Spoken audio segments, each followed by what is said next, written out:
हम जब भी नजर उठाकर दूर तक फैले आसमान को देखते हैं तो उसके रूप, रंग और सितारों की चमक को देखकर दंग रह जाते हैं। और परिंदों को इस खुले आसमान में उड़ान भरता देखकर हम भी उड़ने का अरमान रखने लगते हैं। लेकिन शायद हम ये भूल जाते हैं कि हम तो इससे कहीं ऊपर उस अनंत तक फैले रोमांच से भरे अंतरिक्ष तक अपनी पहुंच बना चुके हैं। अंतरिक्ष जिसका कोई आरंभ और अंत दिखाई नहीं देता और पृथ्वी से देखने पर ये दूर तक फैला एक कैनवस नजर आता है, जिस पर कहीं टिमटिमाते तारे बना दिए गए हैं तो कहीं चांद और सूरज को उकेर दिया गया है। ये अनंत तक फैला अंतरिक्ष भले ही शांत दिखाई देता हो, लेकिन इसमें हर पल हलचल होती रहती है। इसमें निर्माण भी होता है तो प्रलय का सारा सामान भी इसी अंतरिक्ष में समाया है। इस रहस्य और रोमांच से भरे अंतरिक्ष में बहुत सारी गैलेक्सीज मौजूद हैं और हर गैलेक्सी डस्ट, गैस और अरबों तारों से मिलकर बनी है। लेकिन रात के अंधेरे में जो गैलेक्सी दूध जैसी सफेद और चमकदार नजर आती है वही मिल्की वे गैलेक्सी है।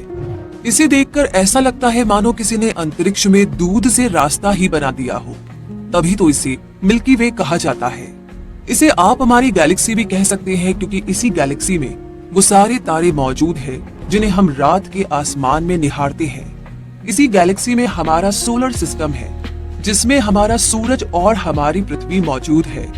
ऐसा नहीं है कि इस अंतरिक्ष में केवल एक ही सोलर सिस्टम है, बल्कि इसके खजाने में हर साल एक नया सोलर सिस्टम मिल ही जाता है। सिर्फ हमारी गैलेक्सी की बात करें तो इसमें भी करीब 100 बिलियन सोलर सिस्टम मौजूद हो सकते हैं। मिल्की वे गैलेक्सी में मौजूद इन बिलियन सोलर सिस्टम में से एक सोलर सिस्टम हमारा है, जिसके केंद्र में सूर्य है जो कि इस सिस्टम का सबसे बड़ा ऑब्जेक्ट है और इसके चारों ओर 8 प्लैनेट्स यानी कि 8 ग्रह चक्कर लगाते हैं। इस सोलर सिस्टम की उत्पत्ति करीब 4.5 बिलियन साल पहले हुई, जब गैस और धूल के बादल बने। इसके निर्माण में सुपरनोवा की भूमिका रही, जो किसी तारे में होने वाले भयंकर विस्फोट को कहा जाता है। इससे बना बादल जब धीरे धीरे खत्म होने लगा तो उसने सोलर नेबुला का रूप ले लिया और जैसे ही ग्रेविटी की वजह से नेबुला कोलैप्स हुआ तो ये एक डिस्क में कन्वर्ट हो गया। मटेरियल की इस डिस्क के केंद्र में बहुत ज्यादा दबाव बढ़ने लगा। इस दबाव की वजह से हाइड्रोजन एटम्स ने मिलकर हीलियम का निर्माण करना शुरू कर दिया। ऐसा होने पर बहुत ज्यादा एनर्जी रिलीज हुई और इसी एनर्जी से सूर्य का जन्म हुआ, जो कि सोलर सिस्टम के केंद्र में स्थापित हो गया। उस डिस्क के बाहरी हिस्से में भी मैटर लगातार एक दूसरे से टकराते रहे और उन्होंने आपस में मिलकर dwarf planets, asteroids, moons, comets और मीटियोरॉइड बनाने शुरू कर दिए। इस तरह पूरे सोलर सिस्टम का निर्माण होता गया, जिसमें सूर्य के अलावा मरकरी, वीनस, अर्थ, मार्स, जुपिटर, सैटर्न, यूरेनस और नेपट्यून नामक 8 प्लैनेट बने। और इन प्लैनेट्स के अलावा प्लूटो जैसे ड्वार्फ प्लैनेट्स, दर्जनों चंद्रमा और मिलियंस एस्ट्रॉइड्स, कॉमेट्स और मीटियोरॉइड भी हमारे सोलर सिस्टम का हिस्सा बन गए। सोलर सिस्टम की उत्पत्ति पर किए गए नए अध्ययन बताते हैं कि मिल्की वे गैलेक्सी और सेजिटेरियस गैलेक्सी के आपस में टकराने से तारों का निर्माण शुरू हुआ, जिसमें बहुत सारी गैस जमा हुई और गैसों के बादल एक साथ आ गए, जिससे सोलर सिस्टम बनने की प्रक्रिया शुरू हुई। सूर्य और 8 प्लैनेट से बने इस सिस्टम को सोलर सिस्टम नाम सूर्य की वजह से मिला, क्योंकि सूर्य इस सोलर सिस्टम का केंद्र है और सूर्य यानी सन को लैटिन में सोइल्स कहा जाता है। इसलिए इसका नाम सोलर रखा गया और सन से रिलेटेड सभी चीजों को सोलर कहा जाने लगा। शायद आपको भी यही लगता हो कि सूर्य अपनी जगह पर स्थिर रहता है और अर्थ सहित सभी प्लैनेट्स इसके चक्कर लगाते हैं, लेकिन असल में सूर्य को भी चक्कर लगाना पड़ता है।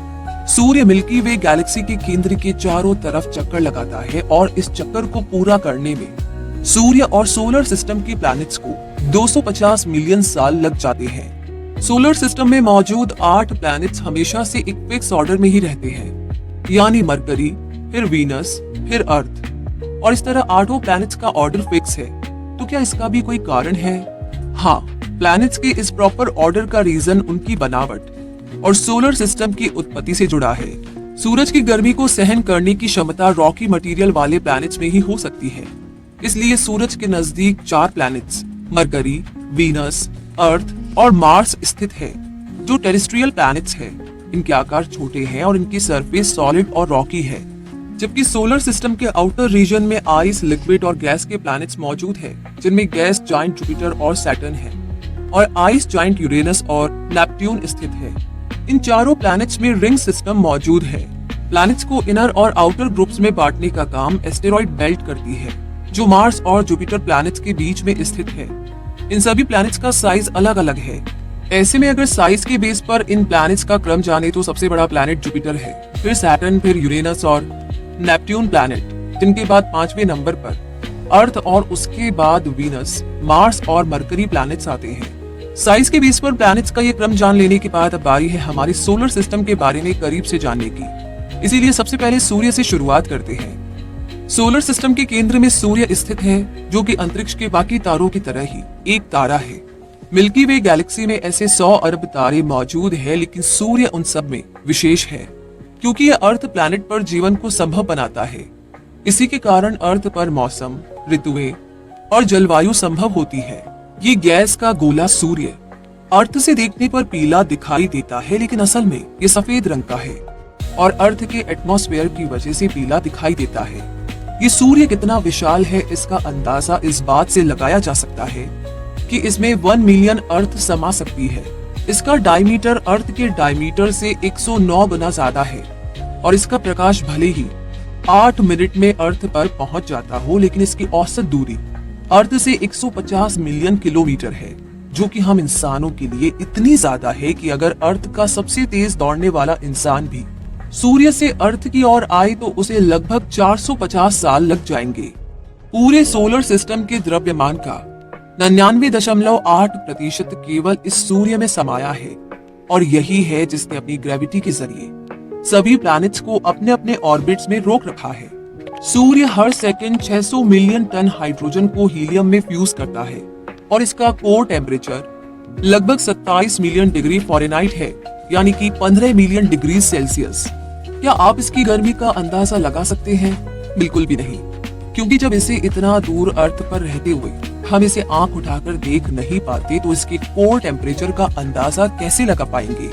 सूर्य हमारा सबसे बड़ा एनर्जी सोर्स भले ही है, लेकिन एक दिन इसकी एनर्जी भी खत्म हो जाएगी।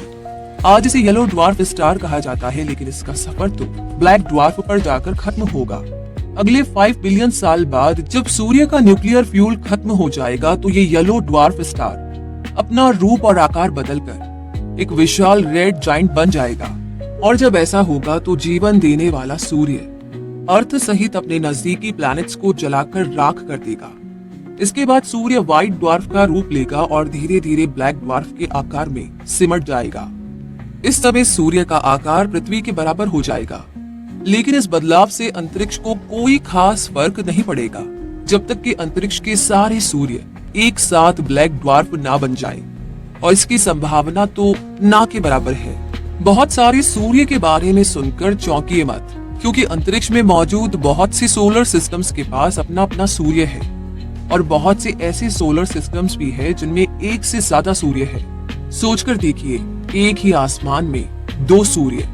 खैर, सूर्य का ये सच आपको हैरानी से जरूर भर सकता है, लेकिन अंतरिक्ष तो है ही हैरानी और रोमांच से भरी दुनिया, जिसमें कब क्या बदल जाए और कब क्या घट जाए कोई नहीं जानता। और फिलहाल अगर हम कुछ जानते हैं तो वो है हमारा सोलर सिस्टम, जिसमें सूर्य की परिक्रमा करने वाले 8 प्लैनेट्स में से सूर्य का सबसे नजदीकी प्लैनेट मरकरी यानी बुध है, जो इस सोलर सिस्टम का सबसे छोटा प्लैनेट है।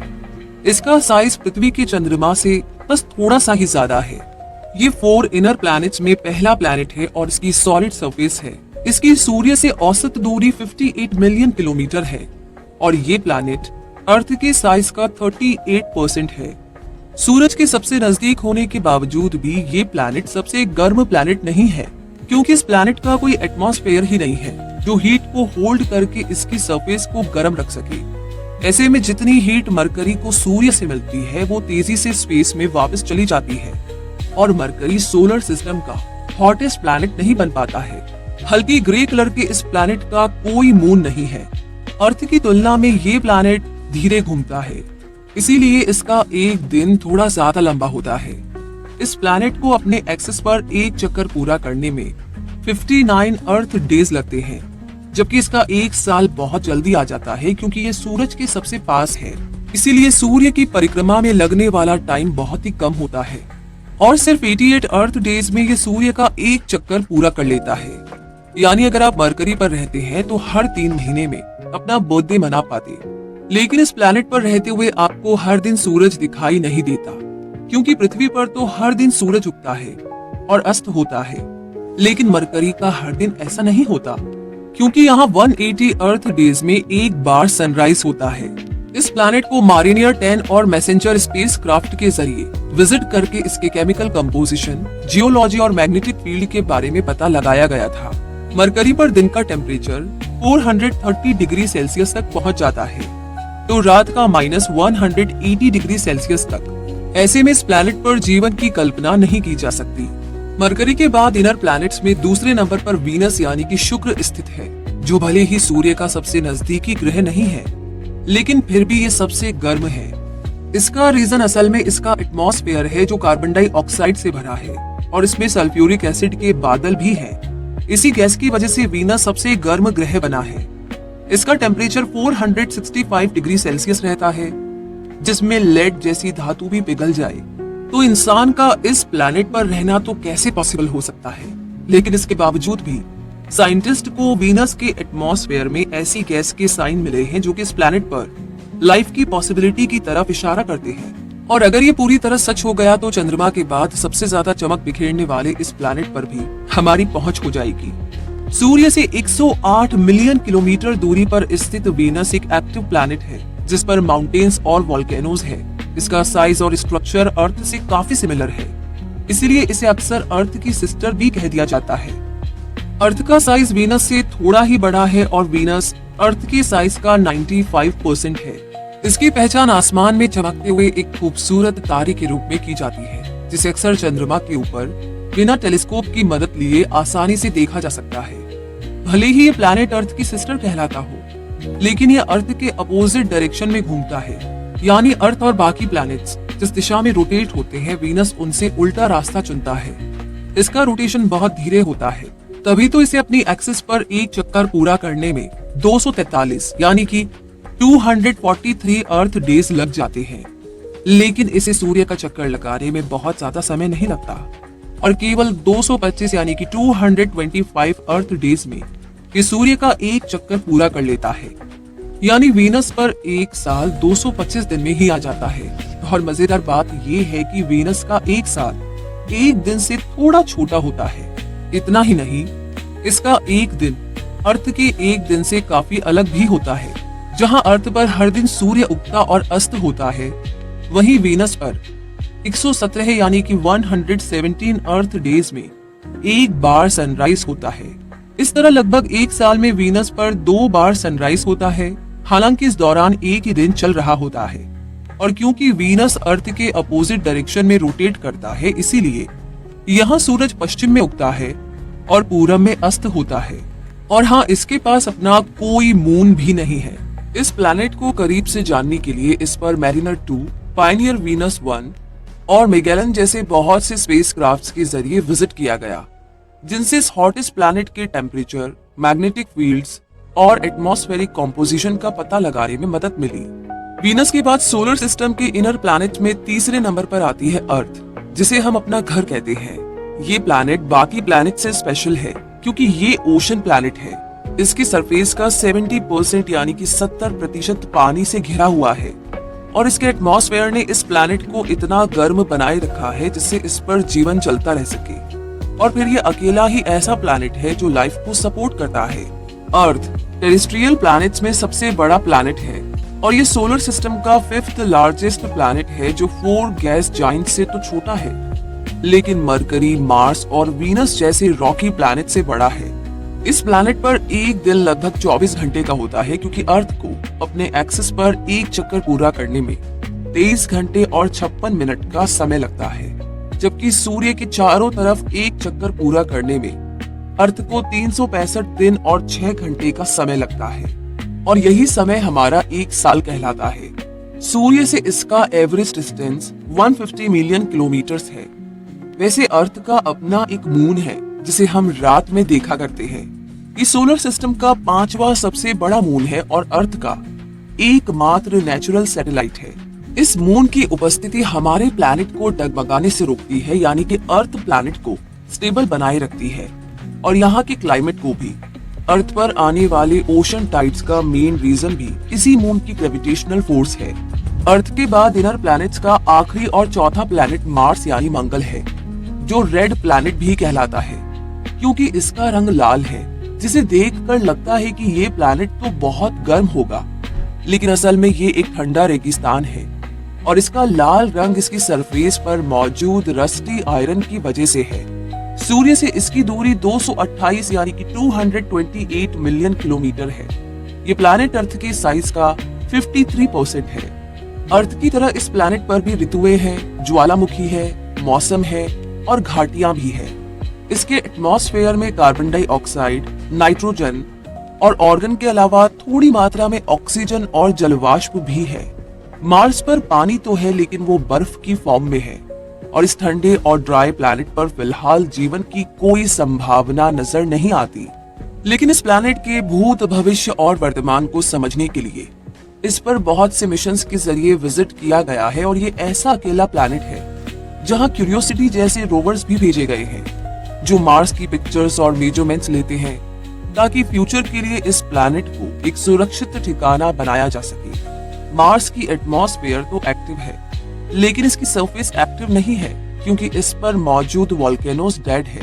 इस प्लैनेट का एक दिन 24.6 घंटे में पूरा होता है, जो अर्थ के एक दिन से थोड़ा ही ज्यादा है, जबकि मार्स का एक साल 687 यानी कि 687 अर्थ डेज के बराबर होता है, जो अर्थ के एक साल से कहीं ज्यादा है।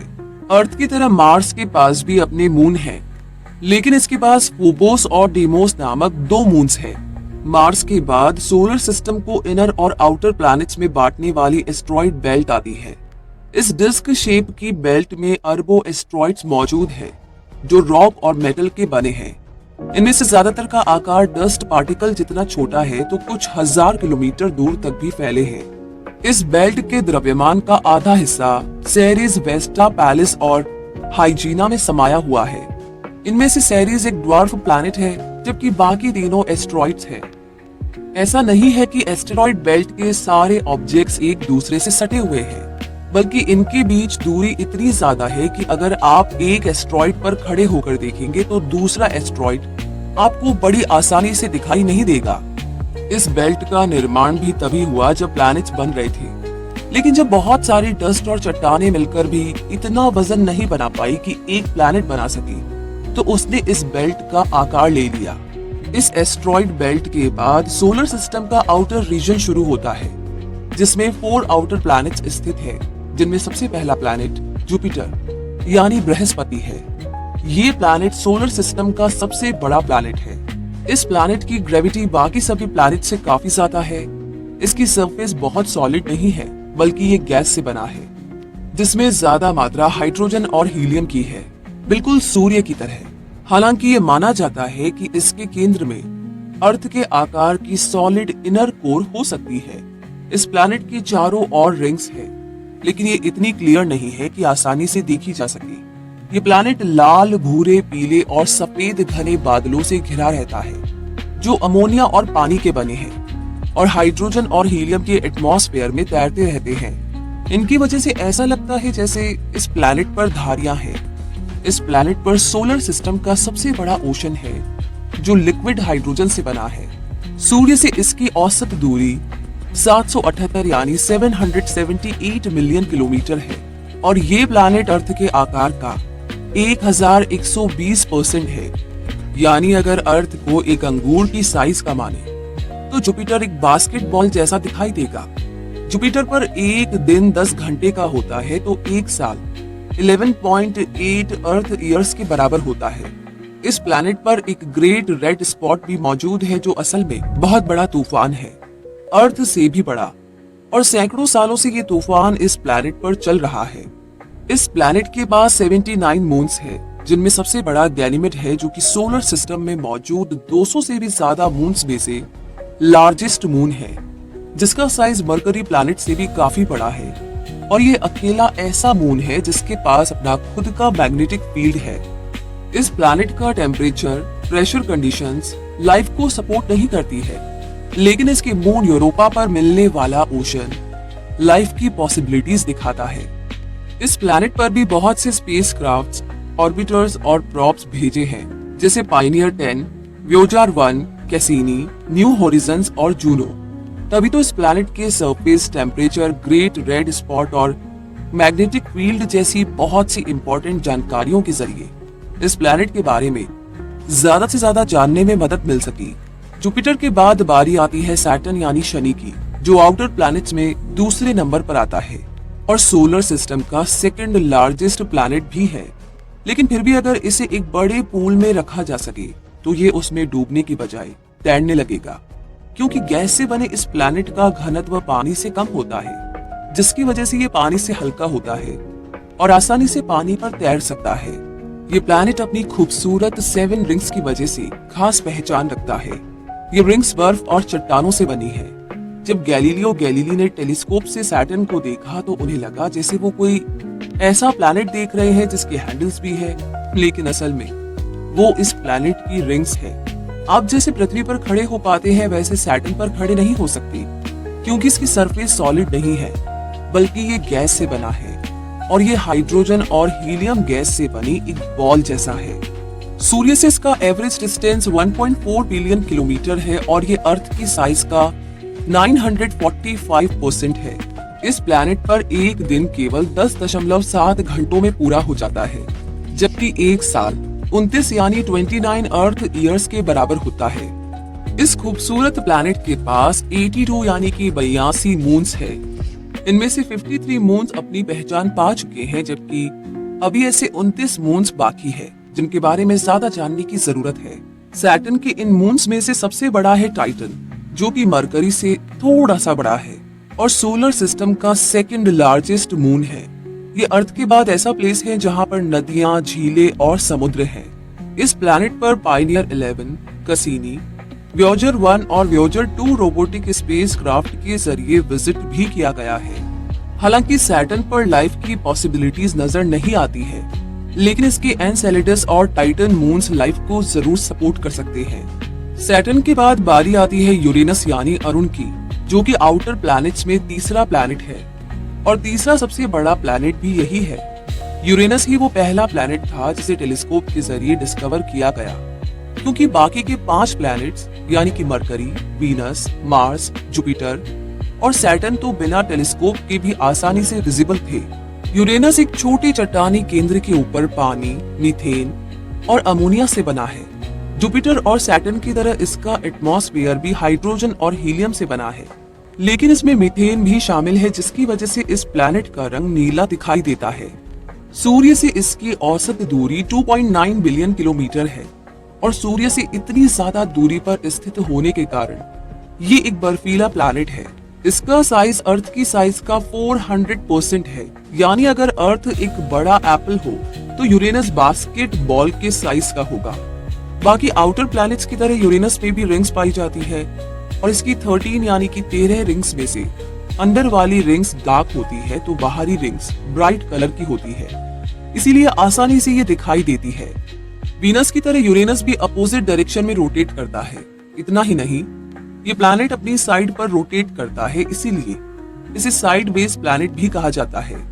यूरेनस पर एक दिन 17 घंटे और 14 मिनट में पूरा हो जाता है, तो एक साल अर्थ के 84 ईयर्स जितना बड़ा होता है। इस आइस जायंट का कोई सरफेस ही नहीं है, यानी कि स्पेसक्राफ्ट इस प्लैनेट पर कहीं लैंड नहीं कर सकता। इसका एक्सट्रीम प्रेशर और टेम्परेचर एक मेटल स्पेसक्राफ्ट को बड़ी आसानी से डिस्ट्रॉय भी कर सकता है। इस प्लैनेट के 27 मून्स हैं, जिनमें से टाइटेनिया सबसे बड़ा मून है। इस प्लैनेट पर केवल वॉयेजर 2 द्वारा विजिट किया गया है, जिसने यूरेनस की मून्स, रिंग्स, एटमॉस्फेयर, इंटीरियर और मैग्नेटिक एनवायरनमेंट से रिलेटेड साइंटिफिक डेटा प्रोवाइड कराया है। वॉयेजर 2 ही वो अकेला स्पेसक्राफ्ट है जिसने सोलर सिस्टम के चारों जायंट प्लैनेट्स यानी कि जुपिटर, सैटर्न, यूरेनस और नेपट्यून की करीब से स्टडी की है। यूरेनस का मिनिमम टेम्परेचर -224.2 डिग्री सेल्सियस रहता है, जो कि इसे नेपट्यून से भी ज्यादा ठंडा बना देता है। और इस तरह सोलर सिस्टम का कोल्डेस्ट प्लैनेट होने का खिताब भी यूरेनस को ही मिलता है। इतने ठंडे प्लैनेट पर फिलहाल तो लाइफ की कोई भी पॉसिबिलिटी नजर नहीं आती। और यूरेनस के बाद बारी आती है नेपट्यून यानी वरुण प्लैनेट की, जो कि सूर्य से 8वां प्लैनेट है और सोलर सिस्टम के आउटर प्लैनेट्स में से लास्ट प्लैनेट है। ये एक डार्क, कोल्ड और बहुत विंडी प्लैनेट है, जो यूरेनस की ही तरह एक आइस जाइंट है। इन दोनों आइस जाइंट्स में काफी सिमिलैरिटीज तो है ही, साथ ही नेपट्यून की खोज में यूरेनस का काफी इम्पोर्टेंट रोल भी रहा है। जब एस्ट्रोनॉमर्स यूरेनस के ऑर्बिट को कैलकुलेट कर रहे थे, तब उन्होंने ऑब्जर्व किया कि ये प्लैनेट उनके मॉडल्स को फॉलो नहीं कर रहा है, और तब उन्हें उस अनडिस्कवर्ड प्लैनेट के बारे में पता लगाना पड़ा जो कि यूरेनस को अफेक्ट कर रहा था। और इस तरह नेपट्यून की खोज हुई। इस प्लैनेट का मैग्नेटिक फील्ड अर्थ के मैग्नेटिक फील्ड से 27 गुना ज्यादा है और यहाँ चलने वाली हवाओं में से कुछ तो 2160 किलोमीटर पर आवर की स्पीड से चलती है।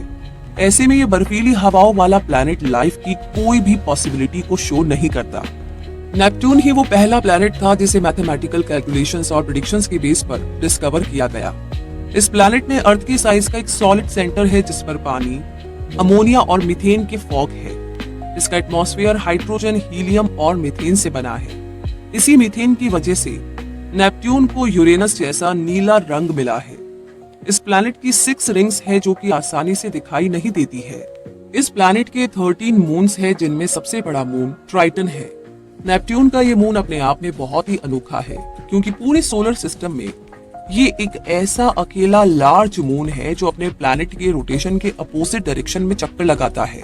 नेपट्यून पर एक दिन 16 घंटे में पूरा होता है और इसे सूर्य का एक चक्कर पूरा करने में 165 अर्थ ईयर्स लग जाते हैं। ये अर्थ के साइज का 388% है और सूर्य से इसकी दूरी 4.5 बिलियन किलोमीटर्स है। इस प्लैनेट का टेम्परेचर -214 डिग्री सेल्सियस रहता है, जो कि यूरेनस के टेम्परेचर के काफी नजदीक है। लेकिन सूर्य से सबसे दूर स्थित होने के बावजूद ये प्लैनेट कोल्डेस्ट प्लैनेट का खिताब अपने नाम नहीं कर पाया और ये खिताब यूरेनस के पास चला गया, जबकि नेपट्यून यूरेनस से 1 बिलियन माइल से भी ज्यादा दूरी पर है।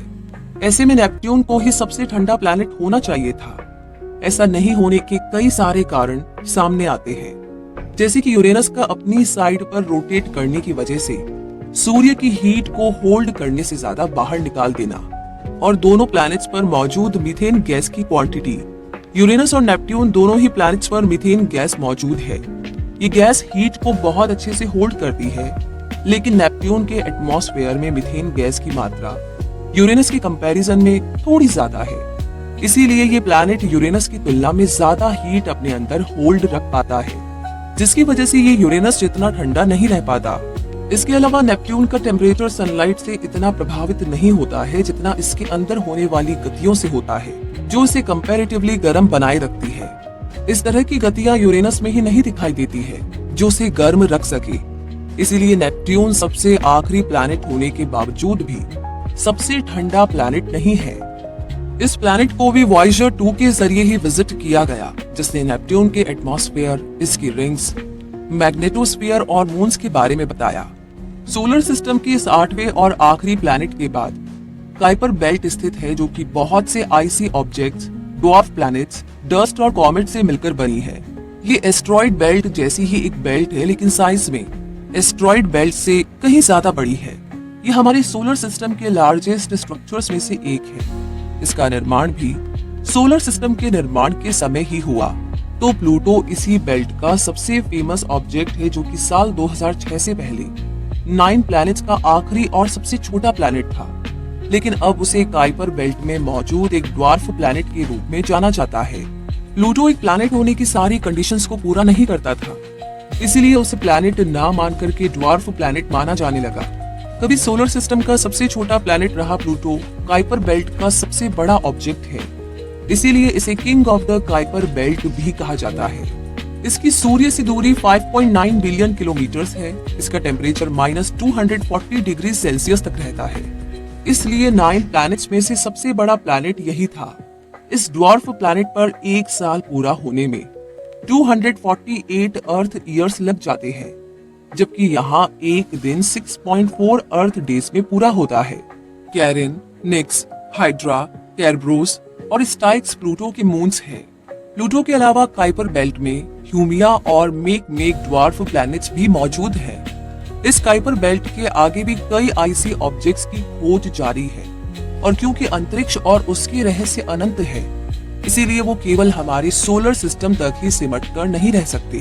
हो सकता है कि आने वाले समय में हमें हमारी सोलर सिस्टम का 9th प्लैनेट ही मिल जाए या फिर कई और सोलर सिस्टम हमारी पहुंच में आ जाए। किसी समय ऐसा भी हो सकता है जब हम किसी और प्लैनेट पर रहते हुए पृथ्वी को निहारे और हमारे पास कोई और नया सूर्य और चंद्रमा आ जाए। अंतरिक्ष अनंत है और इसमें इतना कुछ छुपा हुआ है कि हम लगातार खोज करते रहेंगे, तब भी शायद ये कभी खत्म नहीं हो पाएगा। और इस तरह हमारी खोजें और अंतरिक्ष के रहस्य यूं ही साथ साथ चलते रहेंगे। लेकिन फिलहाल इस वीडियो में साथ चलने का सफर यही खत्म होता है। आगे आपसे मुलाकात होगी और भी